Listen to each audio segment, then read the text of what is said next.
Alright, welcome back to my channel. As I promised, a part 2, because I didn't want the other video to be too long. But meanwhile, this is a part 2 of the video on all about soaps. For you to understand better, in case you're coming in contact with this video for the first time, I would love you watch the part 1 first. You understand? It's going to be, the link is going to be in the description area so that you get a better picture of what exactly I'm saying in this video.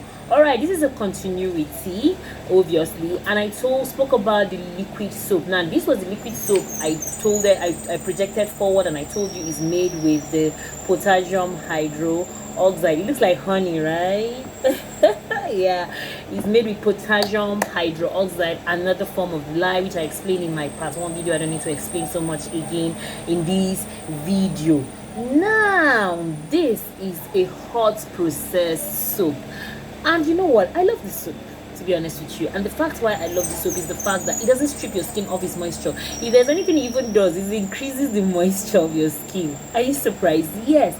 That is why you see people with oily skin don't really like using this liquid soap. This liquid soap, let me add quickly, is also popularly known as the liquid Castile soap.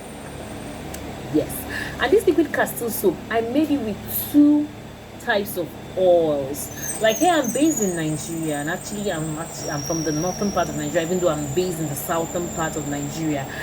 We have this oil popularly known as mang atili, and that atili is actually a Hausa name of a specific fruit, and that atili is called African olive in English.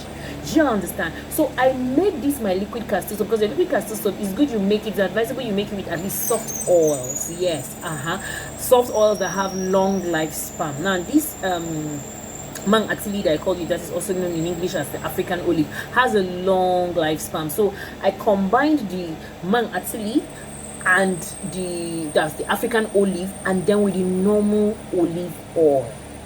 Yes, and I made this liquid Castile soap with it, of course, with glycerin added. Liquid Castile soap is a very, very simple soap to make. Yes, very, very simple. Now, the difficult part of it is the cooking. And due to the fact that I'm based in Africa, in Nigeria to be specific, and we honestly have problem of power, because when you're making your liquid Castile soap, it's much easier when you use the crook pot. And the crook pots we have are electrical based crook pots. You get, so it takes a very long process to cook. In fact, like the fact that I have inconsistent lights where I'm based, I could cook this soap for about 24 hours. Honestly, each time I make this soap, it wears me out. I get very, very exhausted. Exactly. So your liquid Castile soap is another beautiful soap that you could use as your cleansing soap in the form of liquid soap, obviously. Do you understand?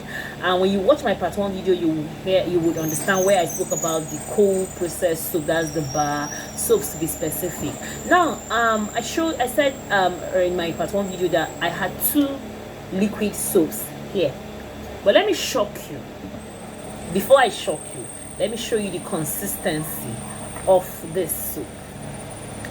Let me do it here. Now this is the consistency of this soap. It's also jelly, right? Okay, but let me tell you something about these 2 liquid soaps. This is also a soap, obviously. Let me tell you something about these 2 liquid soaps. They are completely different. Okay, I think this comes with a story, right? Okay, now this soap is made out of surfactant. For some of you here that have attended my class, my classes, my online classes, and I've attended the surfactant potency course, are the ones that we understand how this liquid soap is made. It's far away from Castile soap. There are people that come in with something like this and say it's Castile soap, and I tell them no, this is not Castile soap. This is a liquid soap, but is not a Castile soap. You get, it is not made with lye. Yes, this wasn't made with lye, rather is made with surfactants. I think I'll try to make a video and talk a little bit about surfactants. We have a lot of surfactants in the market, like I don't know how many, but loads of surfactants in the market, and all of these surfactants have their structure, though they have 2 major structures. That's, they have the polar and the non-polar. popularly also known as the head and the tail. And then the chemical name of USP, we have the hydrophilic, which is the polar head, and then we have the hydrophobic, which is the non-polar head. Just like electricity, you have the negative charge, you have the positive charge. Now that is how your surfactants are. You cannot pick negative and put together. You can also not put positive and put together. We have secondary surfactants and we have primary surfactants. You understand? So basically, primary surfactants to a large extent could actually stand on their own. There are some primary surfactants that have the both polar head. They have both the negative and the positive. I hope I'm not being too advanced here. Yeah. And then there is this other surfactant that has just the negative charge, and there are surfactants that don't even have any charge at all. But then when you want to understand more of this, then you have to register for my surfactant potency course, and that is where you know more about face washes, yeah, and liquid soap washes, yeah, that kind of thing. So this is it here. Now this one is a surfactant. The reason why I kind of like this liquid soap is the fact that it is adjusted to the skin pH, unlike your bar soaps and your Castile soap, which have a high pH of about 8, 9, or even 10, and there's nothing you can do about it. Yes, but the fact that you have some oils in them, and then they kind of calm down the high alkaline level of these soaps. You get this one is a soap that is skin friendly, and that is why I love to recommend this soap for people with sensitive skin, with really dry skin. Even all other skin could actually use it, but then I specifically like want it given, or I recommend it, you know, that kind of thing, because the pH level is balanced. This soap, the pH is about 5.5. Yes, exactly. And your surfactant still has its cleansing ability, unlike the bar soaps and the liquid Castile soaps, which could lose their cleansing ability when you try to reduce their pH. They are alkaline in nature, there's nothing you can do about that. But with this, using surfactant, organic surfactants, you could actually reduce the pH. You understand? And so in this case, I use two types of surfactants. Yeah, I use a secondary and a primary surfactant. That's a surfactant and a co-surfactant. I use the cocaine benzene, and I also use the cocaine amide. Yeah, these are two surfactants that I use when I talk about surfactants now. So let's just keep it. Surfactants are actually organic cleansers that you could actually balance the pH, make them slightly acidic, and they still cleanse. Very mild cleansing to start with. So the last but not the least is the popular guy, or the popular babe on the block, and that is your African black soap. Now, your African black soap, one of the major benefits is the fact that it's filled with the lauric acid. Who doesn't know the beautiful benefit of the lauric acid? But the African black soap is a soap that does not agree with all skin types. That's the truth. Exactly. I've even watched a negative review from one lady, even though for me I felt she jumped the gun too soon. The fact that the African black soap did not fit her did not mean that the African black soap was a scam or it was horrible for the skin. No. The African black soap needs to be formulated in a friendly form. But then there are some skin types that no matter how friendly the African black soap is formulated, it still doesn't go well with them. And that's why when I sell African black soap to my customers, I kind of advise them or recommend this bar soap, this cold processed bar soap, for them to interchange. What I mean by interchange is you use your African black soap for a week, then you use your bar soap for another week. Or in the same week, you can use your African black soap 2 to 3 times or 4 times, and then you use your bar soap for the remaining days. So basically you're alternating them. You're not just using your black soap alone for all the weeks.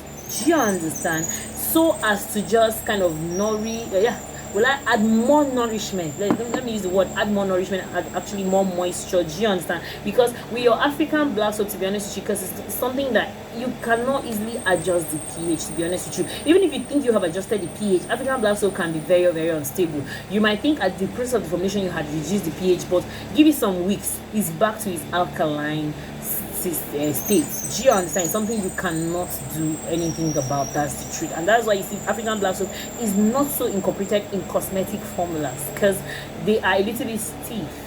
Do you understand? So to, as I said, personally, even for myself, I cannot use African black soap for a very long time, otherwise it's going to cause me so much itching. So I alternate.